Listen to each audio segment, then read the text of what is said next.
Ladies and gentlemen, thank you for standing by, and welcome to the Strategies for Developing Cooperatives Observations on the Field of Practice Conference, co-sponsored by USDA Rural Development and Cooperation Works. During the presentation, all participants will be in a listen-only mode.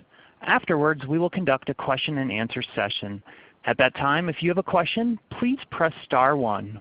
You may also enter questions at any time throughout the webinar by using the chat feature located in the lower left-hand corner of your screen. If you need to reach an operator at any time, please press star 0. As a reminder, this conference is being recorded Tuesday, January 31st, 2017. I would now like to turn the conference over to Alex Stone, Executive Director of Cooperation Works. Please go ahead. Hi everyone, thank you so much for joining this call today. So as you just said, I'm Alex Stone. I'm with Cooperation Works, and we are a nationwide network of cooperative developers.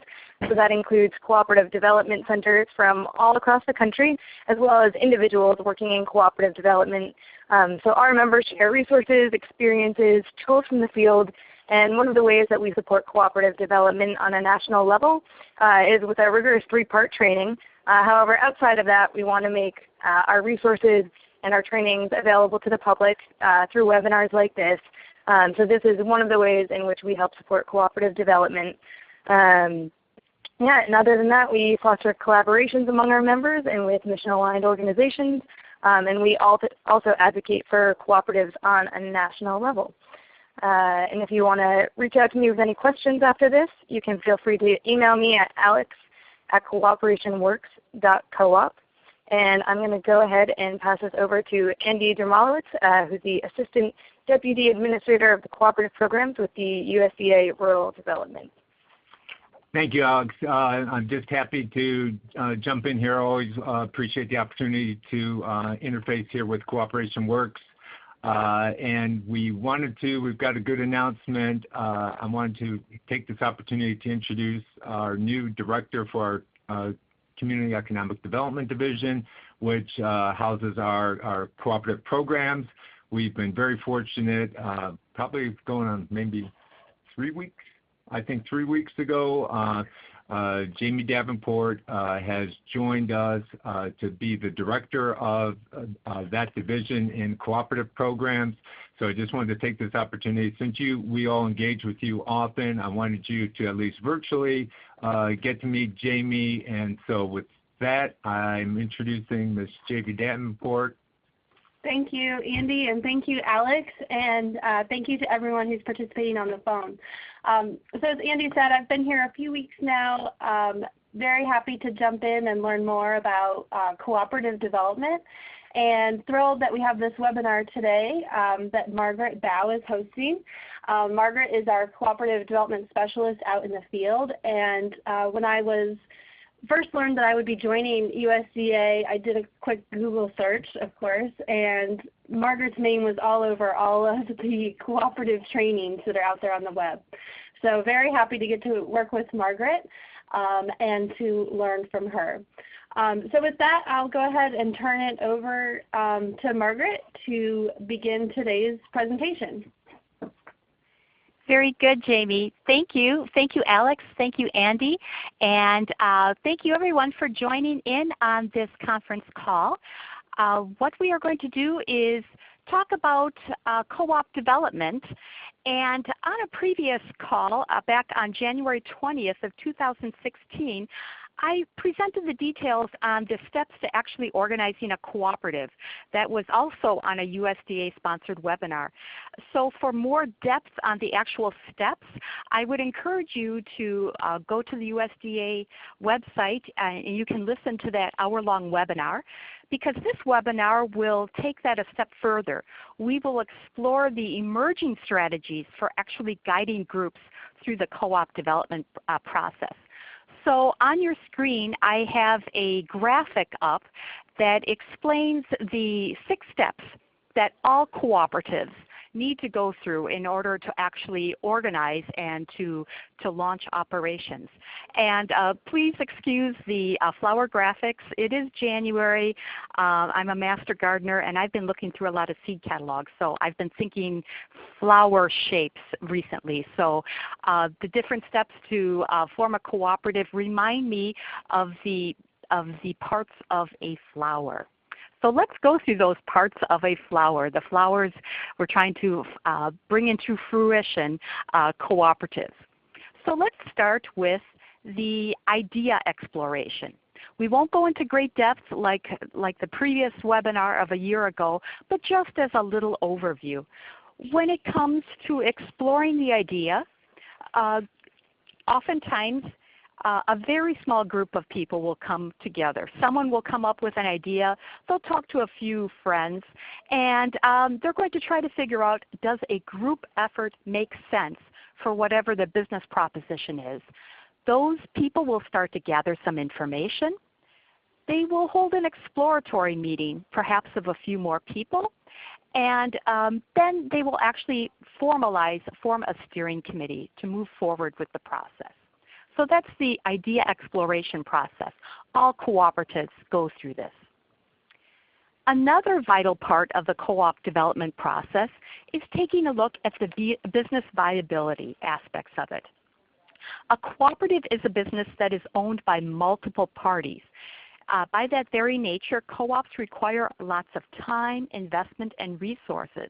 So for this reason, we in the co-op development world, we strongly suggest doing both a feasibility study and a business plan. And the reason we do that, groups may be tempted to just go straight to the business plan, but a feasibility study that is conducted by a third party is well worth the added effort.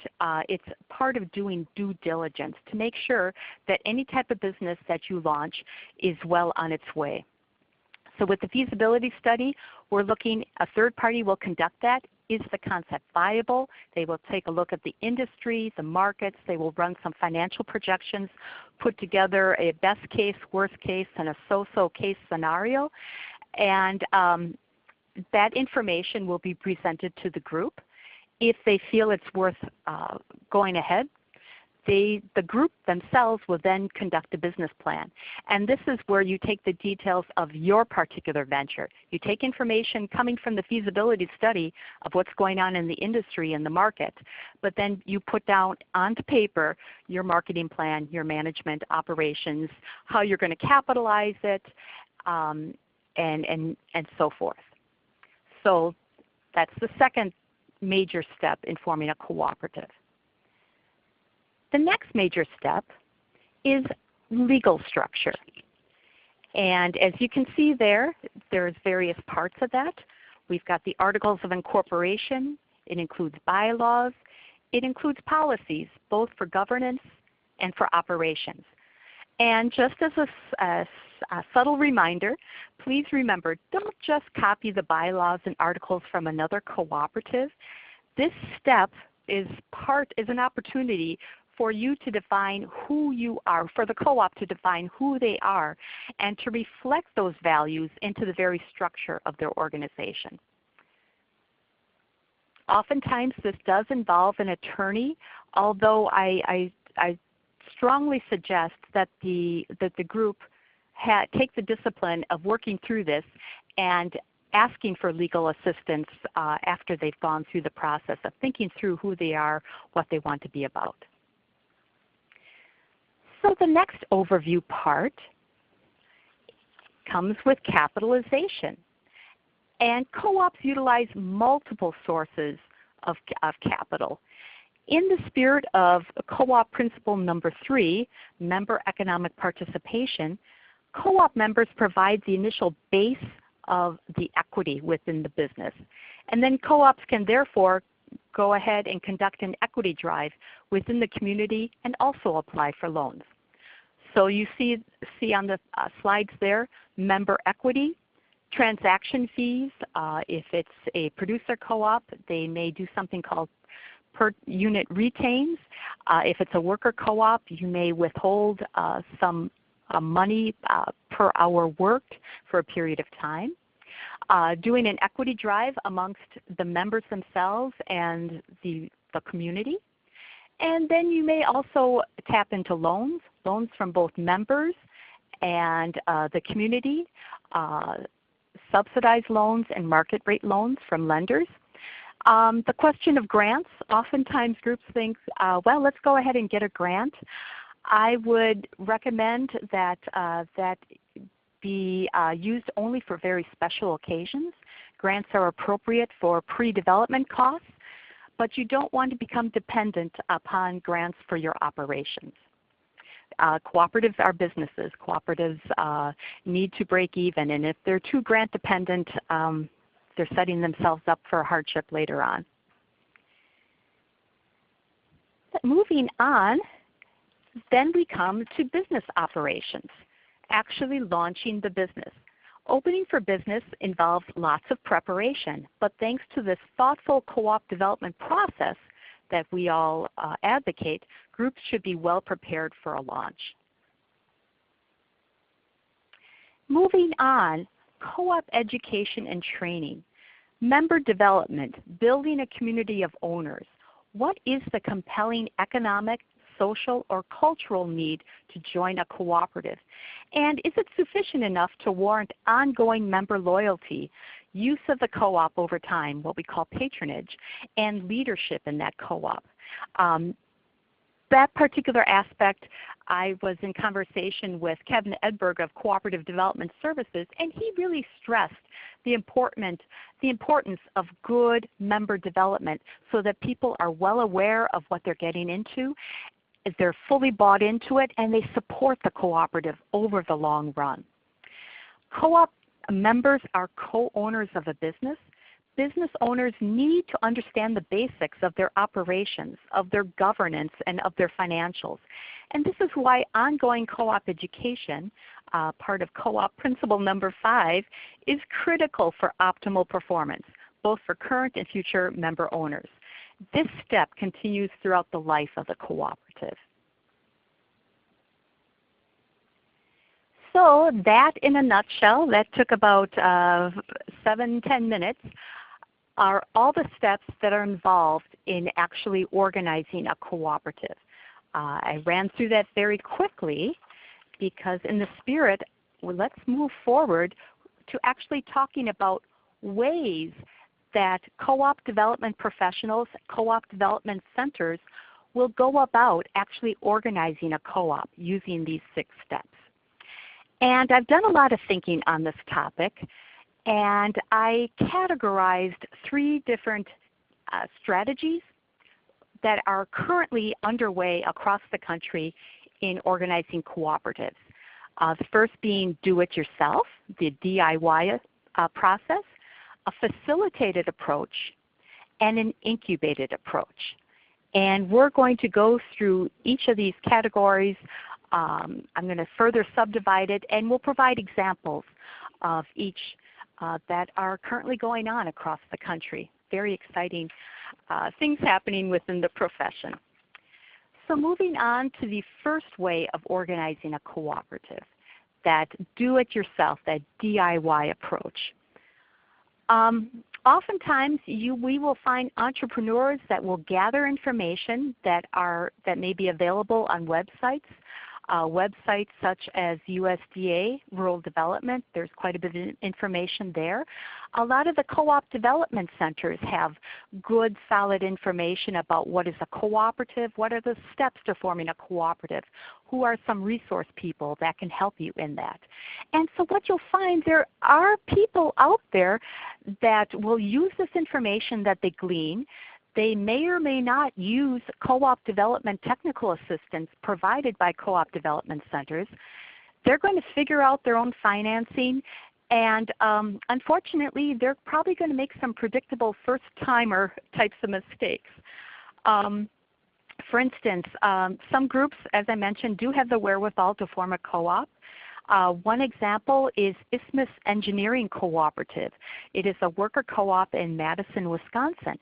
And that's a very interesting co-op. It's a small group of engineers, and that group was so inspired by a 1980 BBC documentary about Mondragon, which is a worker co-op system in the Basque region of northern Spain.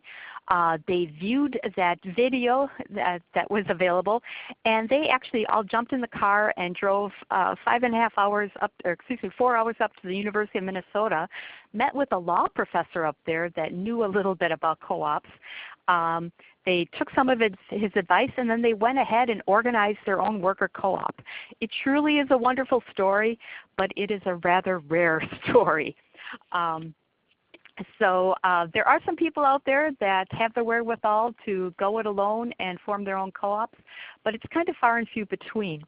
And in speaking with Kevin Edberg of the Cooperative Development Services, he also makes an observation. From that DIY perspective, most people will only be involved in starting up one co-op in their lifetime. So those one-timers will run into the same pitfalls that any of us runs into when we try to do a relatively complex thing for the very first time. Kevin gave the example of the first time that he changed oil. He forgot to do something, and he's splattered oil all over the place. The second time he went to change oil on his car, he did something else wrong. He learned from those 2 mistakes, but unfortunately those were very predictable mistakes. And that's what we see amongst people that try to do it themselves with forming a cooperative. They never get to learn from others' mistakes. They repeat all the bad lessons that others have already learned. The DIY approach also lends itself to what Melissa Hoover of the Democracy at Work Institute often calls the special snowflake syndrome, which is a wonderful expression of Melissa's. And that refers to every the do-it-yourselfer out there thinks that their co-op is unique and special. And this makes many do-it-yourselfers reluctant to learn from the lessons from other co-ops that maybe aren't as special. Kevin also observes that some developers believe they are forming new cooperative models. And they too may fall prey to that idea that their snowflake is somehow special and isn't quite up to the law of physics that other mere mortal co-ops are involved with. So just wanted to point out there is a segment of the do-it-yourself type of development, but it's not a way to get to scale. It results in a lot of one-off types of cooperatives, one-off businesses. It's not easily replicable in going about that. So let's move on to the second strategy of organizing cooperatives, and I would call that a facilitated way of development. And this strategy involves at least 5 approaches. These co-ops differ in the way they address 3 key factors. Do they focus on an industry sector? Is the depth and length of the co-op technical assistance provided by the developer? And then is financing readily available to each individual co-op that gets formed? So those 3 hallmarks. Is it industry sector targeted? Is there the intensity of the co-op development processing? And then the financing available to the co-ops. So I've thought through this. I've spent a lot of time thinking about this presentation. And I've identified 5 different ways of going about this facilitated development process based on industry sector, the intensity of the co-op development, and the financing available. So let's go through those different ways, and I'll give some examples of each of the approaches.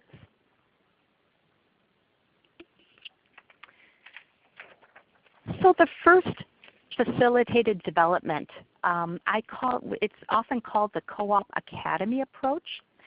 And this approach is very similar to how local economic development providers or the small business development centers approach business development.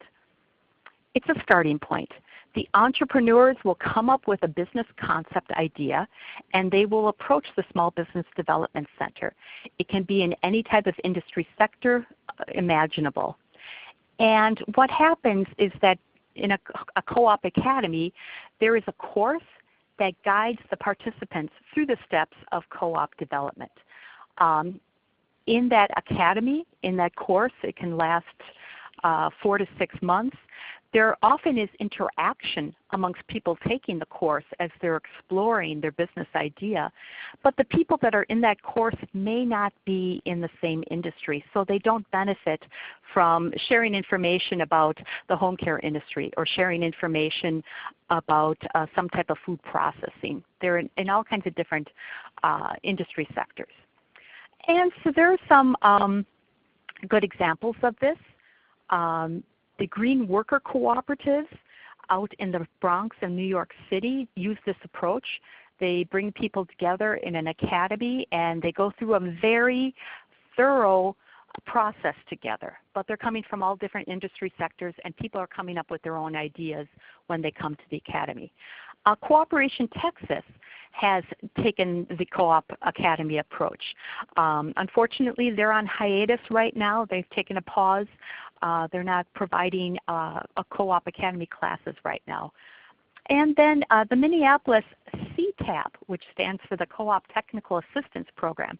They're also, this is an example of the City of Minneapolis providing through their Small Business Development Assistance Programs targeted training through a Co-op Academy to people interested in forming cooperatives. But it's interesting to think about, as local economic developers, providers can attest, anyone that's been involved with the Small Business Development Centers, anyone that has been an economic developer can attest, this type of approach where people come up with their own ideas and then go through a process, go through a course, it results in a lot of service businesses with low barriers to market entry. So you tend to see groups going through this that have the goal of creating a catering business or perhaps a nail salon or some type of dog grooming, a lot of service industries, things that have very low barriers to market entry. It doesn't require a lot of capitalization or a lot of equipment, that type of thing. So that's one approach, the Co-op Academy approach. Let's take a look at another facilitated approach. And I would call this the Generalist Developer. And this is where, once again, an individual group approaches the Co-op Development Center or the Co-op Development Professional with a business idea in mind. And then that Co-op Center or the Co-op Development Approacher, a professional, will provide intensive but rather generalized co-op technical assistance over a period of time, oftentimes over a period of years.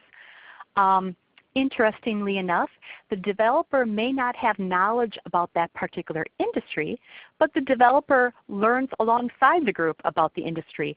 And what you often find is that they apply that knowledge to future groups. This is actually a very common strategy. It has been a common strategy for the last pretty much since World War II in the United States amongst both centers and individual practitioners. I myself have come through this system, and I threw a picture up of myself. I'm wearing green in that picture. That is a picture from Cooperative Care, Home Care Worker Co-op. That was probably back in about 2001 at a board meeting.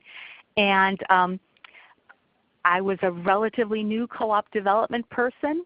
I didn't know much about the home care industry. I learned along with the group. And I've been able to share that knowledge with other groups. But I did not have an expertise when I started out with this initial ask. So this is a very common approach in the United States. It has been for the last several decades. So let's look at some other approaches that are emerging, or that have emerged over the last decade and a half. Another approach is sector focused. This is where co-op development as the developer is focused on one particular industry sector.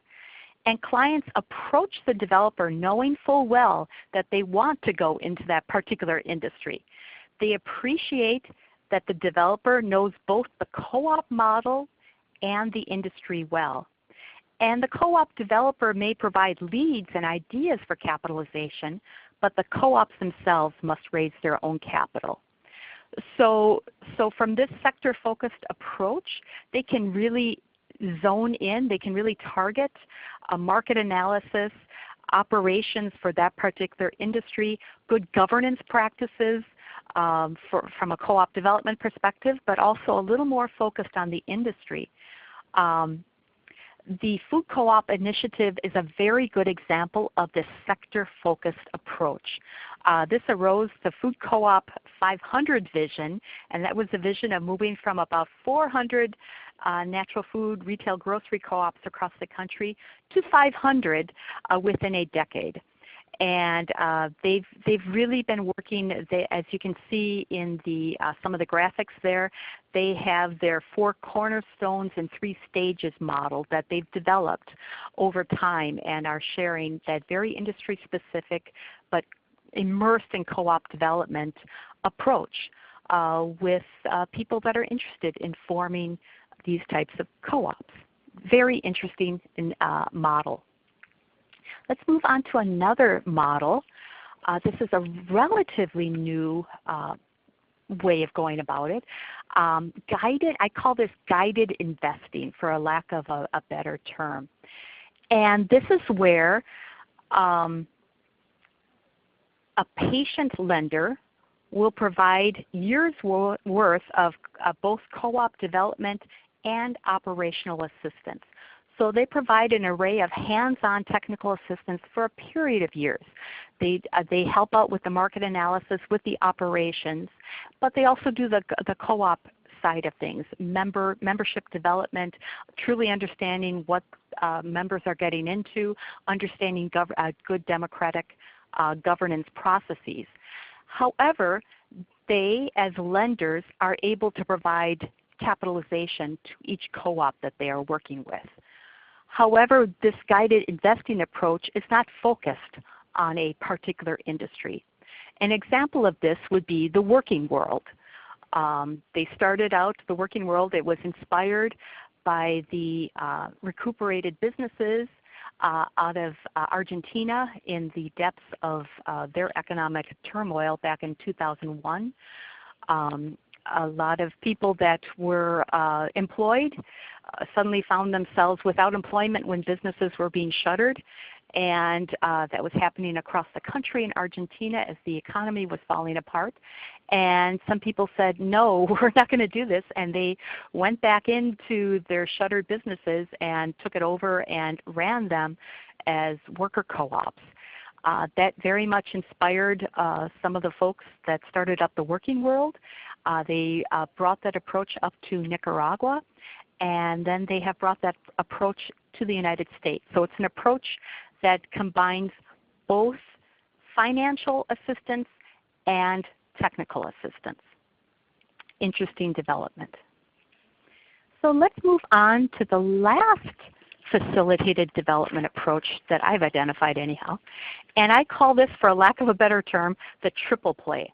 And it's a combination of a focus on a particular industry sector, an array of ongoing technical assistance, and then the financing being arranged for each of those new co-ops. What's interesting is that the availability and ease of access to financing for individual co-ops is the hallmark of this strategy. Some examples, ROC USA, which stands for Resident-Owned Communities, and this is about conversions of what have been called trailer parks into facilities that are owned by the residents themselves. In a trailer park type of situation, it's a strange combination. People own their own homes, but they rent land underneath them. And that particular situation makes people vulnerable to real estate development pressures. Oftentimes a park owner may sell out the park to some other entity, and mobile homes aren't too mobile once they have been put onto the ground. And so Rock USA uses private funds that they have raised to provide not only technical assistance through a network of certified technical assistance providers across the country, but they also line up private financing to help buy out the owners and convert to a co-op. So that's one example. Another example comes from our history with the rural electric co-ops. Because of the huge infrastructure costs that were related with actually running electricity out to rural areas, and also it was during the depths of the Great Depression, in order to make financing happen, it really needed to come from the federal government. So during the Franklin Delano Roosevelt administration, FDR formed something called the REA, the Rural Electrification Administration, and they provided both financing and co-op, in-depth co-op development technical assistance for this particular industry. And within a decade, the majority of rural America found itself with electricity. It's a wonderful, wonderful story that needs further examination in our field of co-op development. I do have a question for the group. I'm not sure about credit unions, if credit unions would fall under the triple play category, or if they would be more of a sector-focused approach. I don't know my credit union history well enough. I know that there was a group of people that provided technical assistance that helped with changing the state statutes in each of the states to allow for credit unions, but I'm not clear whether or not an entity was helping out with financing for the individual credit unions. So if anyone wants to type in some of their thoughts on that into the chat box, it would be truly appreciated.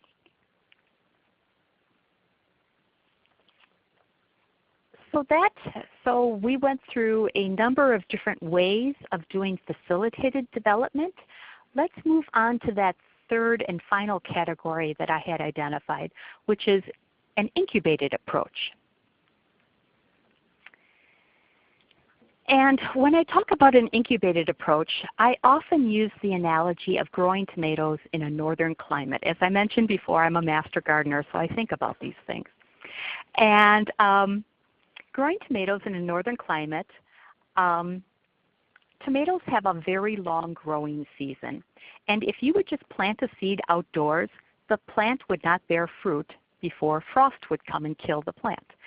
So we in the north, we start our seeds on a windowsill or in a greenhouse, and it provides the perfect conditions for germination and early growth. And then after a hardening off process of the seedlings, where you expose it a little bit at a time to the air and the natural sunlight, you are able to plant those tomatoes outside in the soil. And then so that with a little bit of incubation at the beginning of the season, we too in the northern hemisphere can enjoy delicious tomatoes. So I use that analogy to the incubated development approach, in which a sponsoring organization or an individual goes through the business development steps. And then there is some type of transfer of ownership to the co-op members themselves. And there are some good examples out there. Arizmendi Bakeries. I believe there are 5 of those bakeries out in the Oakland, California area. Each one was incubated by a development organization, and then existing bakeries will mentor the up-and-coming bakeries. The Cleveland model, I'm sure there's been quite a bit of press within the last 6 to 8 years about an approach in the inner city of Cleveland. It involves a greenhouse, a laundry, and a solar installation. And those particular co-ops have been incubated by a development organization with the intent of transferring ownership to employees to become worker co-ops. There are also union co-ops, co-ops that are organized by unions. There's some activity in the Cincinnati area as well as other places in the country. The greenhouse analogy applies well to converting existing businesses to worker ownership. There is a clear transfer of ownership with the sale of the business. And it's interesting to think that an individual entrepreneur may have started a business and then they would sell it, that would be an incubated approach. For ongoing technical assistance, it's interesting to think that for the ongoing technical assistance, will that become a facilitated model? One of the issues that has arisen with the incubated development approach is that transfer of ownership, such as what's happening with the Cleveland model. It's difficult to tell at some point who's really in charge of those businesses. Is it the co-op themselves, or is it the sponsoring incubator? And some issues have arisen as the rubber meets the road and some tough decisions need to be made. Who makes those decisions? The co-op members or the sponsoring organization? So it's a very pertinent discussion that is going on in our field of practice, and it's something that we need to talk about openly and explore in greater depth.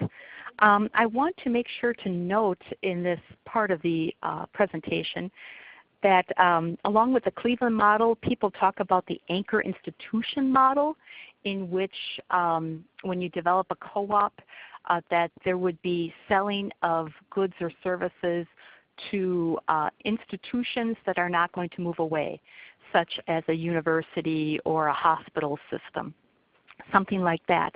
But I would note that the anchor institution model is not a co-op development technique. It is a market strategy. Market strategy that is worth exploring, but it's not really a co-op development technique the way I'm looking at it right here in this presentation.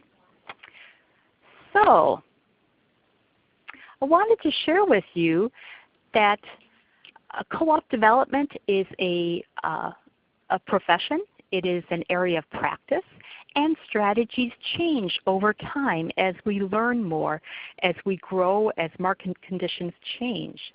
And there's a wonderful example of this with a nonprofit based in the Oakland, California area that helps organize worker co-ops amongst Latina immigrants. That group started, they call themselves Wages, and now they call themselves Profeta. So it's interesting to see that over time they started out back in the late 1990s with a co-op academy approach where participants that took courses through the sponsoring nonprofit Wages, they would come up with business concept ideas and they would go through a course together and develop those co-ops. And a couple ideas came forward, one being the non-toxic house cleaning services. Another was a party supply store. Sadly, the party store, that particular co-op failed. They just couldn't survive with the competition from the big box stores in the area. But the non-toxic house cleaning services, that had legs. And so Wages, as a nonprofit organization, they moved towards replicating that particular success, that particular industry with other co-ops. So they then moved towards more of an incubated approach from the early 2000s to about 2011, 2012, at about that time. And what was interesting that during that phase of the life of the Wages nonprofit, that they implemented most of the co-op development steps, those 6 petals, parts of the flower that identified earlier. And it was interesting, Wages would actually employ the co-op managers in the early years of the new co-ops that were incubated. And there was a goal to transfer ownership over a 3 to 5 year period to individual worker co-op members. But there again, it got a little murky at times. Who is actually responsible when the rubber hit the road for making decisions? Was it the co-op themselves, or was it the incubating nonprofit that was ultimately responsible for making some of these decisions? So then at about the late 2010, 2011, Wages started to see that there was market saturation for the home house cleaning using non-toxic chemicals. A lot of other startup businesses were getting into the industry. They just weren't able to find more business.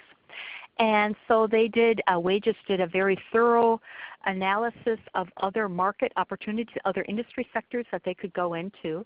And now they are focused on food production and food preparation in forming new cooperative businesses. So now, from what I understand, as of about 2015, they're moving towards a more sector-focused approach, that they're providing more autonomy to the co-ops that they're helping to organize rather than having such an incubated approach. So this is interesting. It's a fascinating example of a nonprofit co-op developer experimenting with different approaches to facilitate co-op development as their observations change over time, as the market conditions change, and as their knowledge base expanded. Fascinating. So, as a summary, there are various ways to organize a co-op. As I mentioned, the do-it-yourself approach. Provide information, they will come and they will do it on their own. But with that, you don't get to scale. There aren't as many co-ops formed, and people make mistakes, and those are mistakes that could be easily avoided.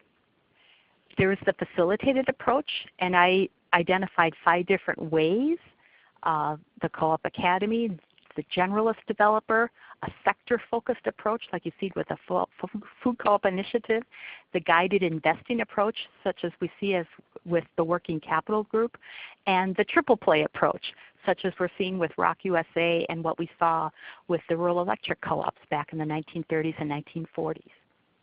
And then the final way, an incubated approach, where a sponsoring organization implements the development steps, the business development steps, and then they transfer ownership to the member owners of that cooperative. So, given all that information, let's talk about some of the pros and cons of these development approaches. Each of these co-op development approaches have their strengths and weaknesses. However, rather than me as a presenter passing judgment, the next slide presents several questions from which to evaluate each approach. And I encourage people to be thoughtful and to think about these approaches as we develop more skills, as we develop our profession further. So why do we care about this? When it comes to quality co-op development, it basically comes down to 4 things in my mind anyhow. Number 1, the business viability. That is it going to survive and thrive within the industry sector? What about the ease of capitalization? Is there sufficient capital? And most importantly, will a co-op survive the terrible twos? I can guarantee you after being in co-op development for almost 19 years now, about 1.5 years, 2 years into the life of any business, you run into some type of speed bump, some type of roadblock, whatever analogy you want to use. Is that business strong enough to move forward through that inevitable hitting the brick wall moment? Next thing is the strength of the co-op, that membership commitment. Do members of the co-op understand the democratic process? Do they have good co-op governance skills? And are members willing to patronize the co-op for the long haul? Third part is the effectiveness of the development process, that strength and length of the co-op development process. And it's a balance because quicker startup means that you have less leadership burnout, and the typical co-op can take 2, 3, 5 years from initial concept to actual commencing operations. That type of time can really burn people out. But you also need time to build sufficient trust, understanding, and ownership amongst the people that are founding the co-op.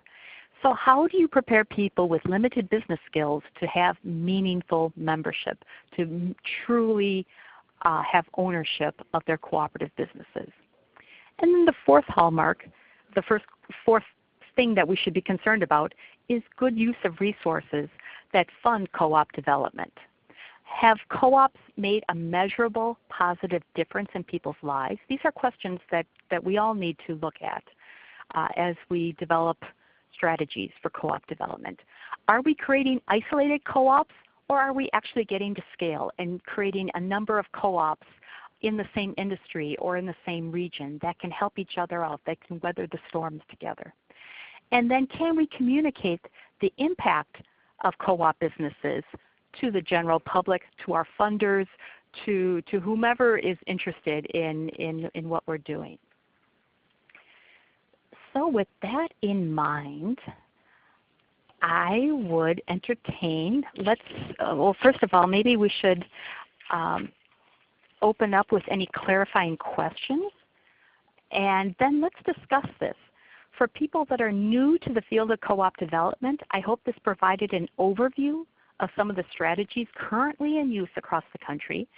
And there are several experienced co-op development professionals on this webinar. And those experienced folks, if they would like to offer your thoughts, please call in and share your observations. People that are relatively new to this field, please call in and share some of your observations. And my intent in providing this information in conjunction with Cooperation Works is that I hope this presentation will continue the good practices conversation we are having across our profession. So I have rattled on for a good 40, almost 45 minutes.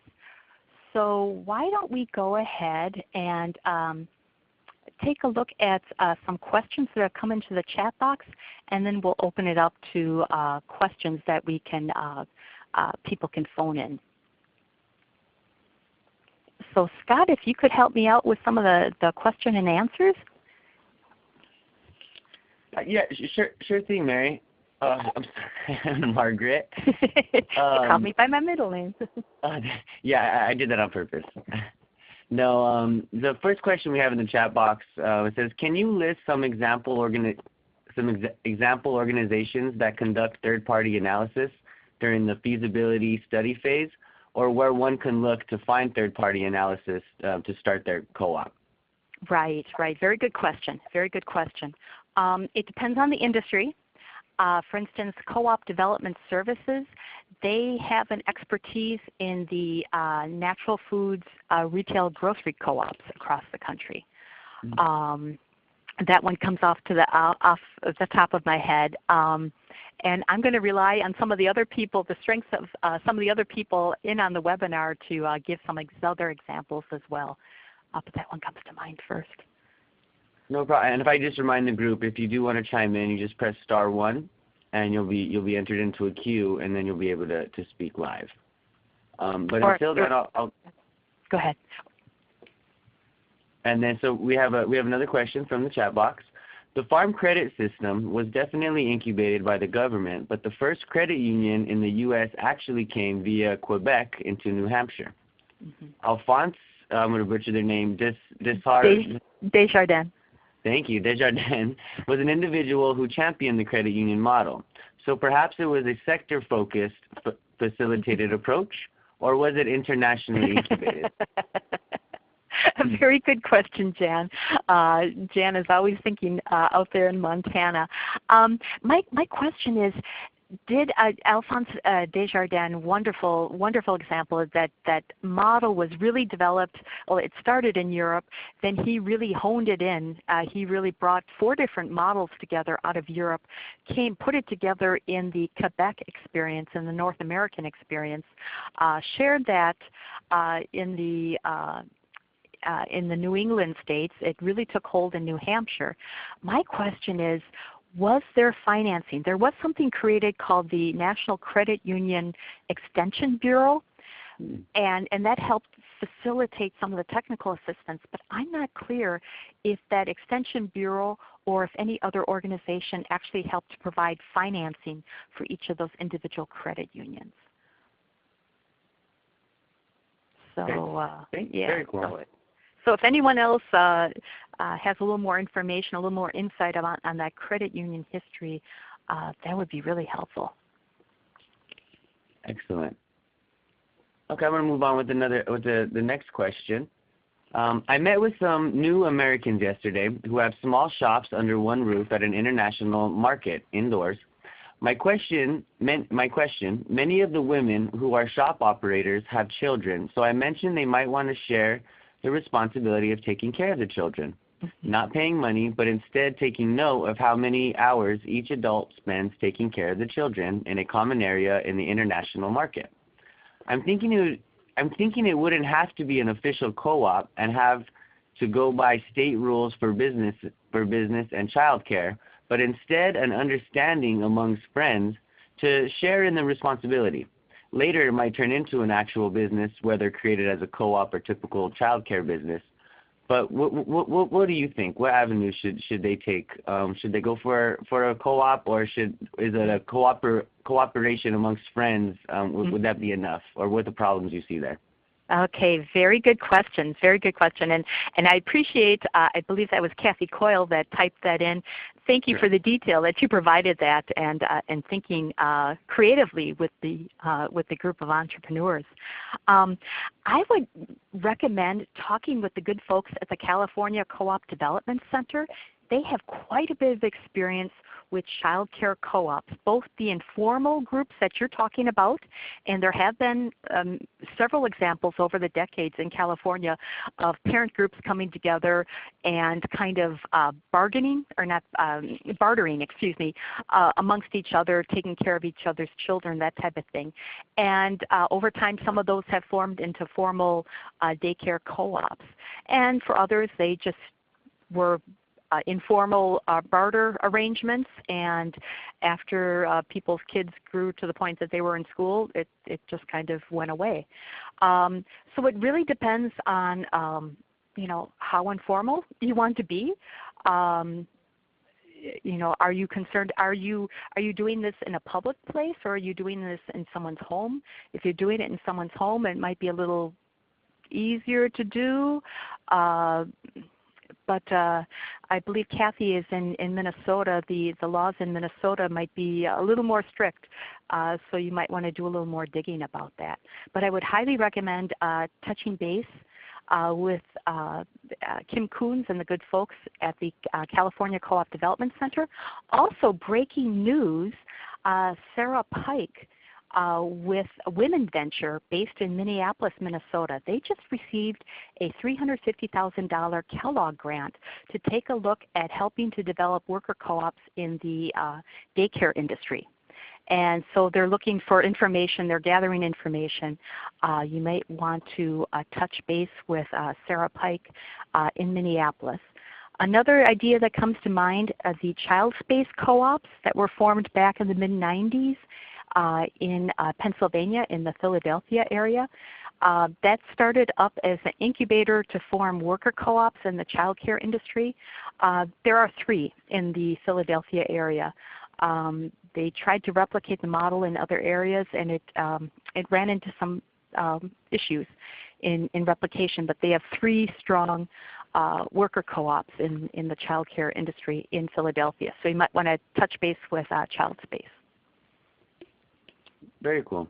Thanks, Margaret. And we just got also a kind of a side note reminder that folks with the natural food expertise is called CDS Consulting Co-op. Oh, thank you. Yeah, sure. Just to clarify. And then another question from the field. First off, they congratulated your webinar. Thank you, Margaret. But however, can you elaborate further on the evolution of Profeta's development approach, especially what you mean by their exploration of a more autonomous approach, and or can you point to any sources for more study? Okay, very good. Good, and I believe that question came in from Jim Johnson, doing great co-op development work with worker co-ops in the DC, Baltimore area.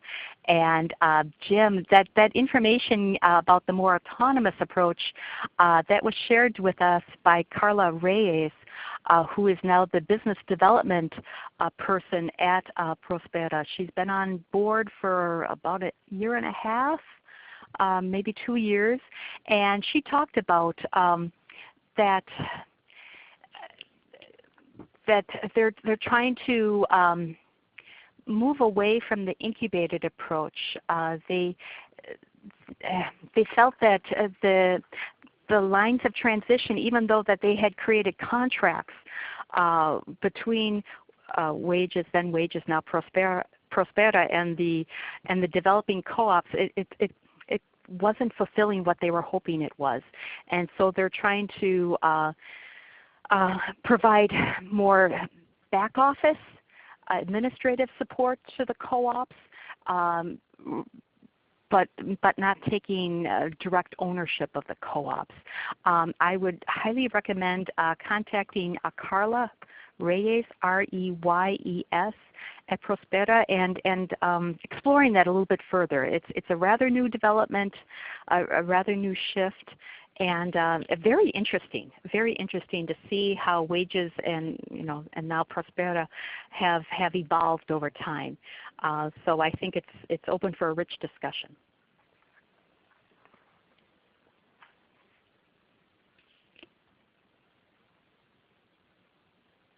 Okay, I think, Scott, any more questions?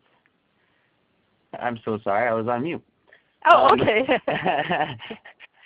Yes, we do. We have a few more questions on the queue. Mm-hmm. Cooperative study groups have historically been a jumping off point for cooperative business development, from Rockdale in the 19th century to Equal Exchange and the Arizmendi bakeries in the late 20th century. Recently, the Philadelphia Cooperative Alliance launched an ambitious study group program in that city. Do you have a perspective on the effectiveness of cooperative study groups as a base for cooperative development? Ooh, very good question, Thomas. Thomas Beckett from the North Carolina Common Enterprise Co-op Development Center sent that question in, and Thomas, you are spot on. A lot of the as some of the research has been shared, a lot of the co-ops in predominantly African American communities started out with study groups. And it gets to the point that Kevin Edberg is concerned about, that people truly understand and they truly have buy-in, and they're in it for the long haul. And I think those study groups are really important for that stick-with-itness that is necessary for a co-op to survive not only the terrible twos, but survive as long as possible in market situations. So very good observation, Thomas. I think we need to think about ways to bring in that aspect of it, to be respectful of people's time, so that we don't get bogged down in the co-op development process, that it goes on for years and years and years. But those study groups are ways for people to really have deep understanding, not only of what's going on with their individual co-ops, but it also leads to other leadership development for other aspects of people's lives. Very good observation, Thomas. Right. Thomas also wants to do a shout out to Sarah Pike. Yay, Sarah Pike. So congratulations there. One more question for you, Margaret.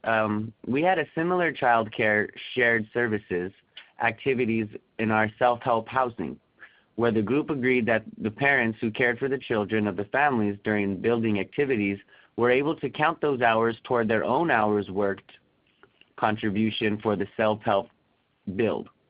This was presented and accepted with the group, and to my knowledge worked well. Not all families had children, but all had to agree to the arrangement before it went forward. Oh, very good observation. That observation came to us from Patty Snido. I apologize, Patty, for mispronouncing your last name. She is a community economic development person professional with USDA Rural Development Colorado. And when she talks about the self-help housing, that is a particular housing program through USDA Rural Development in which people come together and they will build houses together. And it's very similar to Habitat for Humanity approach. There is a technical assistance with housing construction by a local agency, and they help families construct their own homes. They actually are putting in sweat equity. So that's a fascinating observation of an informal arrangement that seemed to work, and that had a little bit of interface with the federal government with the housing program. So thank you, Patty, for sharing that example. I think that takes care of it for the questions in the chat box. I'm not sure if Jeff from Ready Talk has anybody in the queue or not for questions. As a reminder, if you would like to ask an audio question at this time, please press *1 on your telephone keypad. Again, that's *1, and we'll pause for just a moment to compile the Q&A roster. Cool. Very good. I think there's a follow-up from Janice Brown of the Montana Co-op Development Center. Scott, would you mind reading that? My voice is getting a little raw. Oh, not a problem. And thank you, Janice. Follow-up. According to the NCUA website, it looks like credit unions grew in the teens and 1920s thanks to support from caring lawyers and statewide associations wanting to help average consumers with credit that they couldn't get through private banks. It wasn't until the 1930s that Franklin Roosevelt got the government involved in chartering and supervising credit unions via the Federal Credit Union Act. Okay. Thank you, Janice. So, yes, thank you, Janice. So it sounds like the federal government got involved with those aspects of it, chartering and supervising credit unions. So it sounds like perhaps individual credit unions came up with their own their own membership equity to get going with that. So good digging, Janice. Thank you for that. And if people know more about credit unions, feel free to elaborate a little bit more about that. It's a very interesting model. Came about in some very turbulent times in our country's history.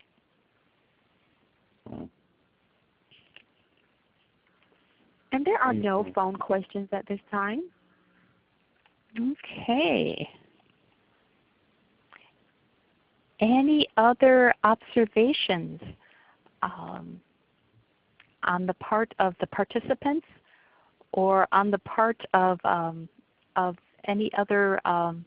For instance, if Alex Stone, do you have any observations or thoughts or any announcements on behalf of Cooperation Works? No, I think that you did a wonderful job. I think the questions coming in have been great. I guess I would just advise people that we aim to be offering webinars like this, touching on different topics in cooperative development pretty regularly throughout 2017. So just keep an eye out for that. We also have a newsletter mailing list folks could sign up for a digital newsletter. So can find out how to do that on our website, and stay tuned for more resources like this. Okay. Alex, is there any upcoming training being offered by Cooperation Works? Oh, thank you. Yes. So as I mentioned earlier, we offer a 3-part training program for folks that are interested in cooperative development.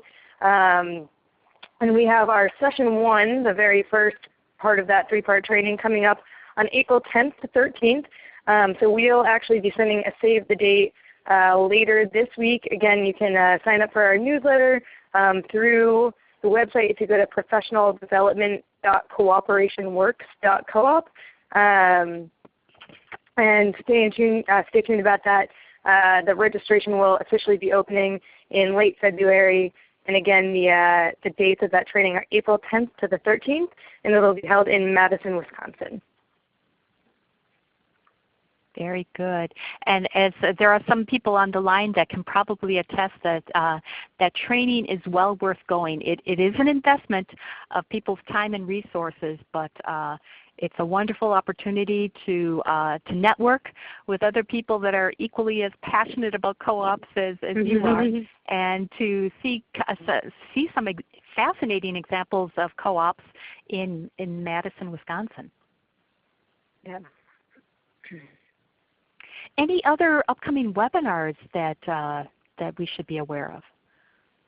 We don't have any dates that are concrete yet. So again, if folks want to stay updated, they can check out our website as they're posted. I'll be talking with someone tomorrow about potentially getting one up soon, but again, not concrete yet. Okay. And we have a request from the chat room from Patty in Colorado. Alex, could you share that information and links with us one more time for the cooperative training?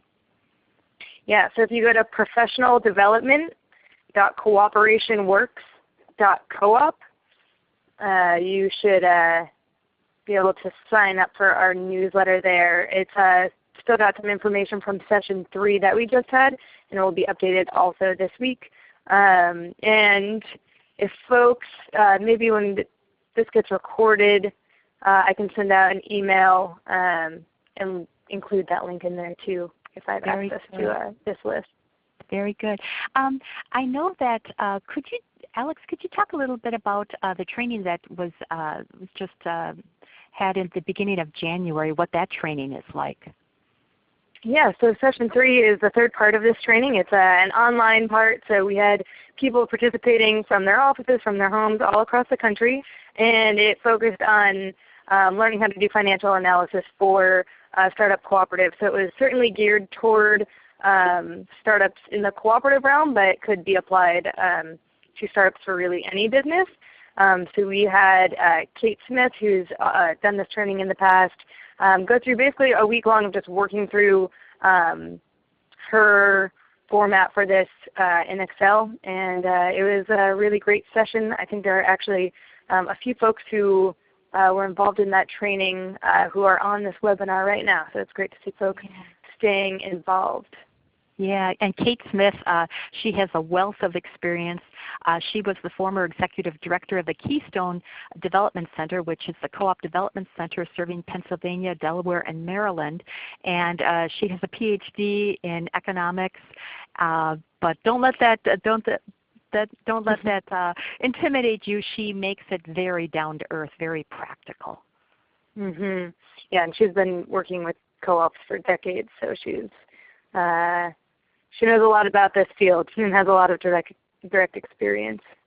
Right. So it's a very practical class, rather intense, but practical, and you don't need to travel for it.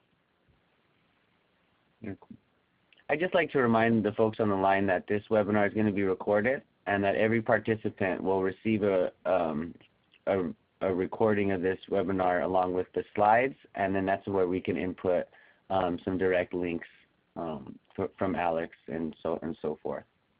Great. Thank you. Okay. Any other questions, either call-in or on the chat box? That's we just got one in here. Alex, is session 2 scheduled yet for this year? We don't have a date set completely for it, but we are thinking that it will happen in October. So we will keep you updated for that. Should be happening sometime in October. Very cool. Happy Co-op Month. Very good. So if there are not any more questions, there is one more question that just came in. Christy Keeley, is the second session in person or online? The second session is also in person. Only the session 3 is online. And then again, we'll have various webinars throughout the year that are obviously also online. Very cool. Very good. Any other questions, either in the chat box or by phone? And there are no phone questions at this time. Okay. Well, it has been a rather full, little over an hour. So thank you everyone for your participation. Thank you for, oh yes, go ahead. If I may, Margaret, we do, Kelly Maynard, do you know where session 2 will be? This is a question for Alex. For this year it will also be in Madison, Wisconsin. It is, I guess, important to note that in future years, not for 2017, we are looking at potentially holding the trainings in various locations to make them a bit more accessible to people all over the U.S. But for 2017, both sessions 1 and 2 will be in Madison, Wisconsin. Great. Very good. I think that might do it, Margaret. We may get one, and I'll interrupt you if we do. Okay. Well, Alex, do you have any closing remarks? Nothing too much. I guess again, just thanks so much for everyone who joined on, and thank you for your questions and involvement in this webinar. And again, we really hope to see you on more of these throughout the year, so stay tuned. Okay, and this is Margaret. I also want to thank everyone for participating. Thank you to USDA, to the National Office for helping to sponsor, provide the logistics with ReadyTalk. And I hope this presentation will continue the good practices conversation that we are having in our profession of cooperative development. So thank you very much and have a great afternoon. Thanks, Margaret. Thanks, Margaret, so much. Bye-bye. Ladies and gentlemen, that does conclude the conference call for today. We thank you for your participation and ask that you please disconnect your line.